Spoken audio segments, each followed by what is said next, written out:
I should mention my first book on Chanute came out in 2011. And I had contacted the acquisition editor of the University of Illinois Press, and she said, Chanute, oh yeah, that's the Indian guy that lives just south of Ventura, and that's why we have the base named after him. And I said, well, I'm sorry, I think this is a bit wrong.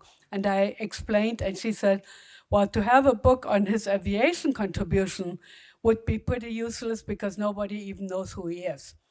And therefore, we agreed that we're going to have the first book on Chanute, the civil engineer, and his work as an engineer to open up the United States, to develop the railroads, et cetera, and there were 2 chapters on aviation. And the railroad people said then after the book came out, why do you waste 6 chapters on railroad if we are much more interested in aviation? And the aviation people said, who cares about the railroad? And therefore 10 years later came out the second book on Flight is Not Improbable, and that is basically the story of all the people that picked up knowledge from Chanute in some of their own words, because I think what somebody wrote in 1905, 1908 about what it is like to fly is maybe of interest and probably better said than how I do it. But anyways, that's just my introduction. And both of the books are downstairs at the VSA booth, where I will be spending some time if you're interested, or you go online. But the philosophy of Chanute was always learning, teaching, and sharing knowledge. And that was through his whole career as a civil engineer, and then after he retired as part of the aviation development. But then the big question, who was he? You all know the Capitol in Washington and the cupola, and high up in the cupola is the picture of the first flight with Da Vinci, Langley, Chanute, and Orville, and Wilbur Wright. And it was now my way of finding out, why did Chanute make it on the wreath on the Capitol, and why was he so pivotal in the development of flight? He watched the birds and decided if the bird can fly, a human with all its brain ought to be able to do the same thing. The only thing is how. He was writing articles for the Railroad and Engineering Journal, and the editor was trying to expand his readership, and he thought by bringing something about this odd topic of aviation in the 1891, 92, 93 time, it would increase his readership. And Chanute agreed to write monthly articles for almost 3 years. And that's what the magazine is like. And the first article was in October 1891. And after writing 27 articles, the book was published in April of 1894. And it was definitely the definitive publication of the current and historical account of flying machine. And Chanute here, being the civil engineer, formalized the terminology of airplane, lift, drag, aeronautical engineer that we all use today. At the World's Fair in 1893, Chanute and Albert Zahm from Notre Dame University were chairing the aviation conference as part of the Engineering Congress. And in 1894, the newspapers were full of talking about the flying man in Germany, Otto Lilienthal. Chanute was impressed, except he didn't speak German, and Lilienthal didn't speak English. Therefore, there were some minor steps in between. But Chanute learned what Lilienthal thought was important if they achieved to have a successful flying machine. And as you all know, Lilienthal did succeed to convince the world that flying can be done without a motor, but on a glider. Chanute envisioned his airplane to be safe and easy for everybody to fly. And he said in one of his articles, without equilibrium, safety is uncertain. And without reasonable degree of safety, flight, whether for pleasure or business, is out of the question.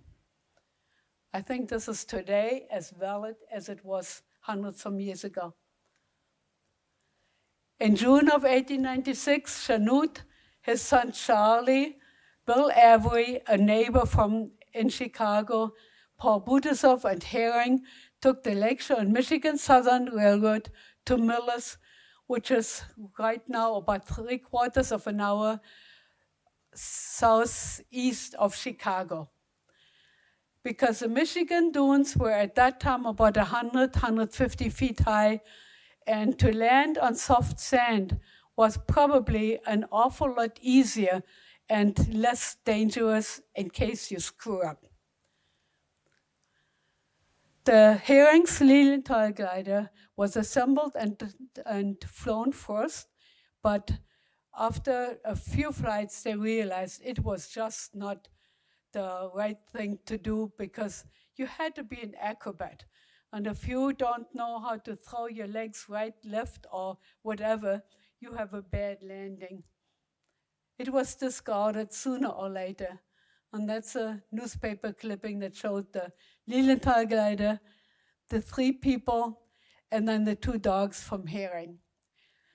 And what I have done in my book, and also you will see it here, I have tried to avoid using the pictures that everybody uses from the Library of Congress. I wanted to bring something new, and therefore I decided to pick newspaper articles, which are maybe questionable, but at least they are colorful.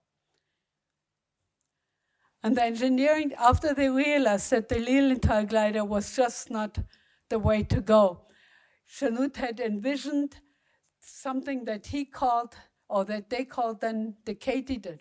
Where are you? And, okay. This picture is a little hard to see, at least in my opinion. What it does is it actually shows 2 sets of wings and a tail. And he decided that this would be a better approach than what Langley had envisioned because there would be more stability, because Wenham said so.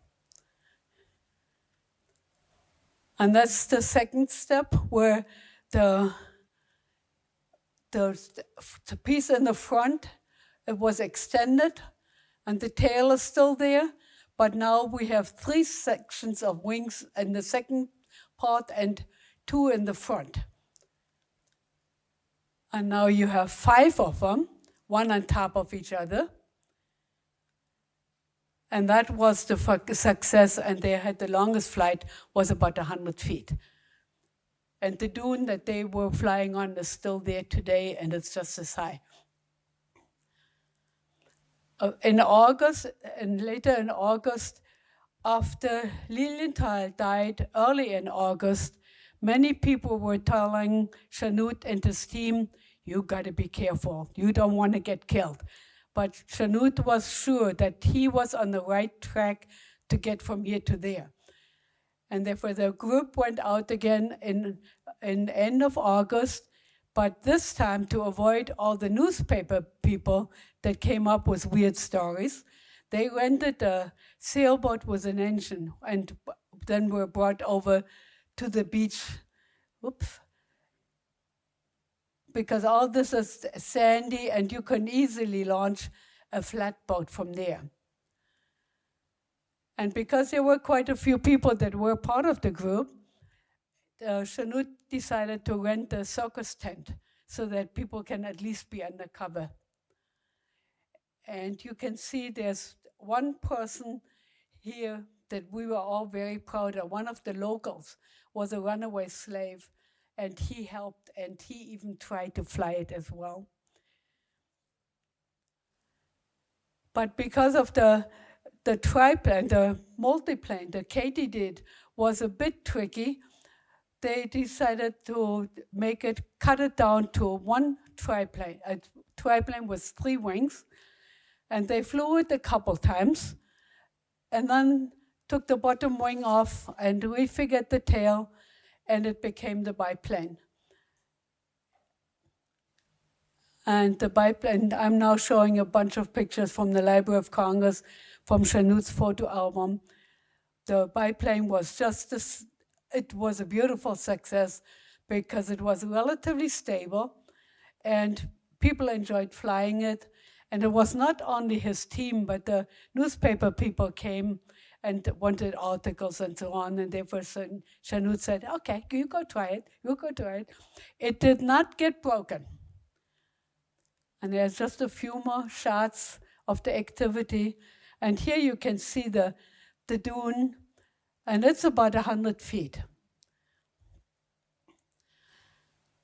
The biplane structure proved to be the breakthrough and the success. Simple as that. Because most people want to know, how many flights did he actually have? 1 or 2 or whatever. And counting, fortunately, Chanute was one of these people that wanted to keep a record of everything that he was doing and that other people were doing.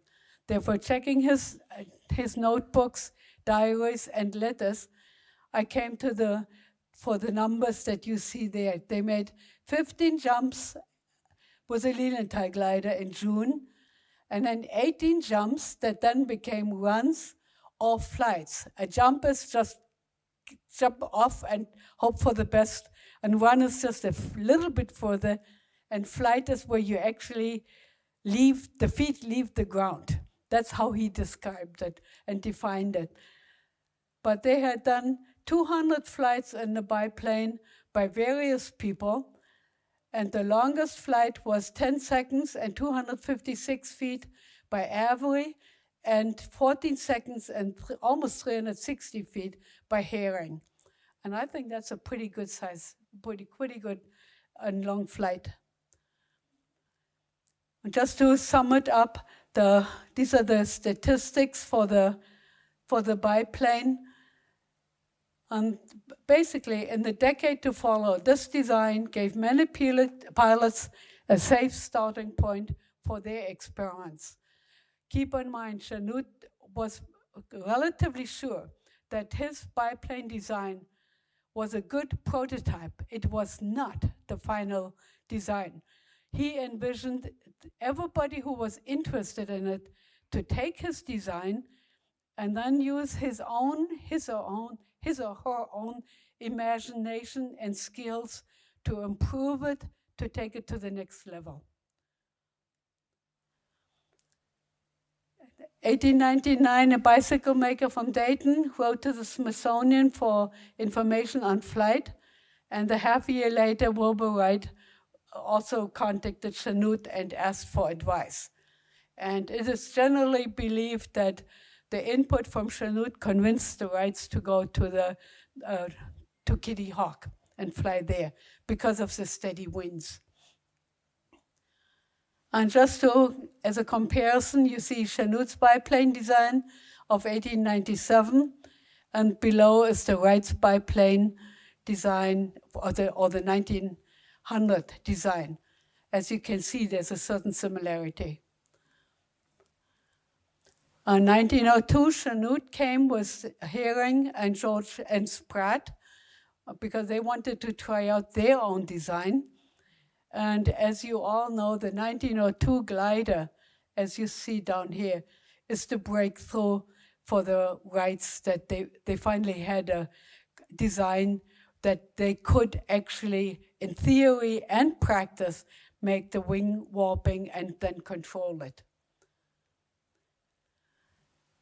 But again, in 1903, Chanute was asked to help promote the World Fair in St. Louis, and because they wanted to also promote the growth of aviation, what has been done and what could be done more. And Chanute decided that this would be good to meet all the people that he knew in Europe. And he also gave a talk in Paris on the progress that was made in the United States. Now, many people, or many historians today, claim that Chanute spilled the beans on how the Wrights controlled their glider at that talk. Maybe he did, maybe he did not, because as far as I can see, he submitted 3 view drawings of his glider and the Wright glider. There is no technical information in those drawings. It is just giving the dimensions, and it doesn't even talk how the wing could be warped or that the wing warping would help. Therefore, the story that Chanute spilled the beans, I think, is a little bit far-fetched. In December 1903, as we all know, the Wrights flew the first sustained controlled powered flight. And on the last flight, the rudder broke on landing, and then the wind tossed it over. Therefore, they took it back in pieces. In the decade to follow, almost every famous and not so famous aeronautical enthusiast obtained and used the readily available drawings of the biplane glider to first build one and then experience flying and gravity before introducing their own skills and imagination to improve the design. This is very important because the glider drawings were readily available for anybody. But if you then try and fly it by yourself and you have any kind of technical background, you know, oh, I need to tweak here, I need to tweak over there. And that's the way to make the future airplane become reality. And there's just in Paris, the flying was done with an improved or not improved Wright glider or Chanute glider, especially when you put the two designs together, then you can kind of get a mixture of all kind of brilliant ideas. And because the photos of the Wright brothers flying activity was not readily available, they frequently used something like that. As you can see, 3 of Chanute gliders and then the 1902 Wright glider. That has not too much to do with the Wright brothers, but the publicity was there, flying can be done. For the St. Louis World's Fair, nobody really signed up, and therefore Chanute designed a new glider with a different airfoil. You can see that up here. And to get airborne, he invented the electric winch. And Avery then took off by standing on a little cart on a railroad track, and then was launched. And he normally reached about 300, 350 feet and could even turn around to come back to land. Of course, people in Europe were now picking up the knowledge. I want to fly. If the Americans can do it, then we have to do it too.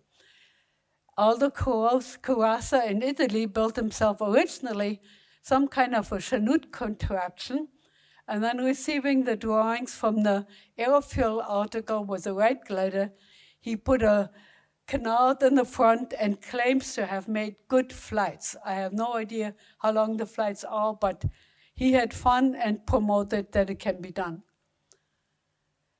The Voisin brothers worked with Archdeacon to introduce flying in France, and they flew the Chanute type attraction or the Wright type attraction with some flavors of the Chanute, and were pretty successful in doing it. And what Archdeacon did is have a party and invite all the members and lots of photographers so that the news can be spread through the press that, yes, we in France can do it better than Americans do. And they then started the first aircraft manufacturing company in 1906, basically building airplanes for people that wanted to have an airplane but didn't quite know how. They came up with a basic idea, and then one of the Voisin brothers worked with them to come up with a plane that actually flies. And there are quite a few of the Watson airplanes that flew then in Europe. At a social gathering in May of 1905, Alexander Graham Bell asked Chanute, "Is it really true that the Wrights have flown?" And Chanute said, "Yes, I have seen them do it." And then, as you all probably know, the Aerial Experiment Association was formed in 1907 to build, design, build, and fly a practical airplane. They started out with a different variation of the Chanute glider and flew it successfully. And what they did, they flew in January when the hills around Hammondsport were full of snow. And again, no accidents were reported. And the lessons they learned with the Chanute glider was the building and designing the Red Wing, which made the first public flight in March, and then the June bug in July 4, 1908, was the world basically watching.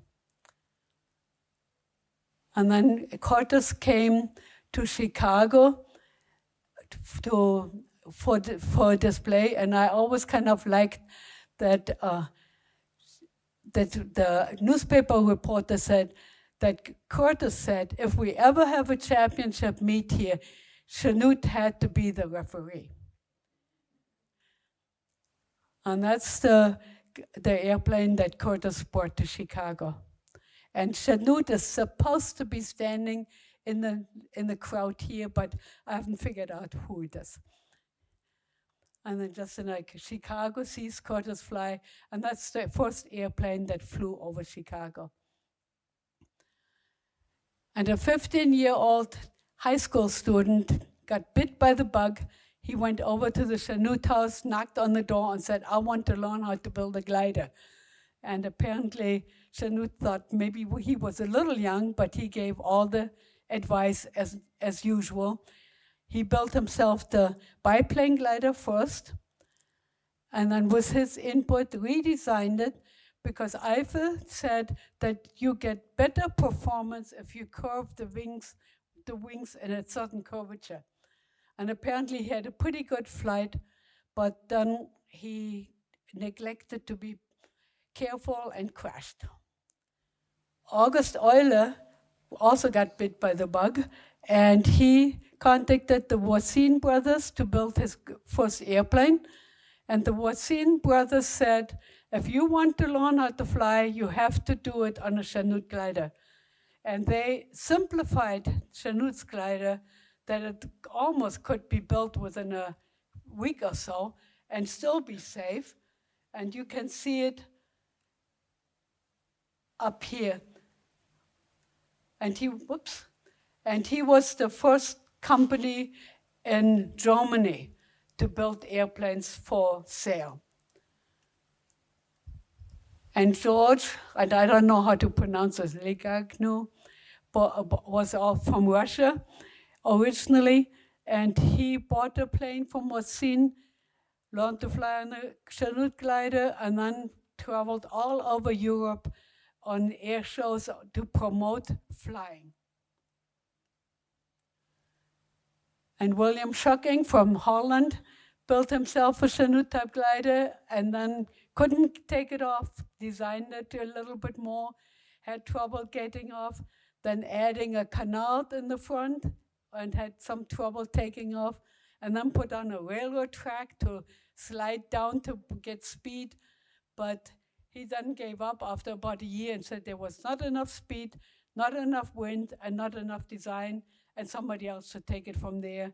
And several people in Holland then took over and developed the aeronautics in Holland. George Taylor in Australia built himself a Chanute type glider, but you can see it has the Voisin tail, because Voisin brothers said the tail from the Chanute is just not efficient. You gotta have a box kite like the Hargrave. And he flew on December 5 And just for the record, his wife flew the same glider in the afternoon and was the first woman to fly a Chanute glider in Australia and actually in the world. But people don't seem to talk about that because she's just a woman. And then in 1909, the Wright brothers decided to, as you all know, to start the patent fights. And they also started to develop, open up the factory. And that's just a clipping and a cartoon from the Washington newspaper. But gliding is a sport for young and old. And the only way to promote gliding, one way or another, is to make drawings available. And for all practical purposes, no matter where you looked, you had drawings. This one is from the Aeronautics magazine, and that's from the Popular Aviation. And this article actually it had many, many people. Well, the distribution is about 250,000 people that got the monthly magazine. Somebody counted that there were almost 900 people that built and flew that model after building it by themselves. And I think the 900 is very low. I think there's significantly more people because the magazine was so widely distributed. But it's just, he made sure in this article that it's fun to fly and you can do it. Just do it. And that's the graphic that goes with the article. And I thought it was kind of cute how he showed, see, all you have to do is you jump off the hill and then just go fly. Nothing to it. And there's just a few cartoons that I thought were kind of cute, like this one up at the top where the boy says, see, he built it by himself. And that's all part of the Bates article that was so widely distributed. And then the Chanute type glider that the Whitman brothers have, they changed it so that they could have an instructor and somebody to learn to go at the same time. And apparently that was quite a success. Well, when we went to, in 2011 to NAGSET at the hang glider school, the guys over there did it too, but this was not according to FAA rules and we were not allowed to take a picture. But the guy who was there, he said, it's the funnest way to get somebody to come along and just hang on and just come do it. But of course, according to FAA rules, this was not quite what you're supposed to do. And I don't know if you remember Ralph Barnaby, who was so instrumental in bringing gliding to the military, and then he was a member of the SSA board and a member of the NSM, and he's the one who worked with the Wright brothers' donation to the Franklin Institute. He built himself a Lilienthal glider, half size, and couldn't get it to get airborne. And then his mom said, you gotta go to the Whitman brother and learn how to fly if you want to become somebody. And he did. And that's him standing right here, proudly holding on to the glider. Another boy that built his own glider, it's also from the newspaper. And I thought it was kind of cute that the newspaper described that the army boy built the glider and the girl made a flight in it too. Professor Moon from Sibley College wrote a book about the social history of aviation. And he included this graph, which put Octave Chanute in the middle, and all these people were basically interconnected to him. And he didn't know me, and therefore it's his own interpretation. Yes, it is possible to fly like a bird.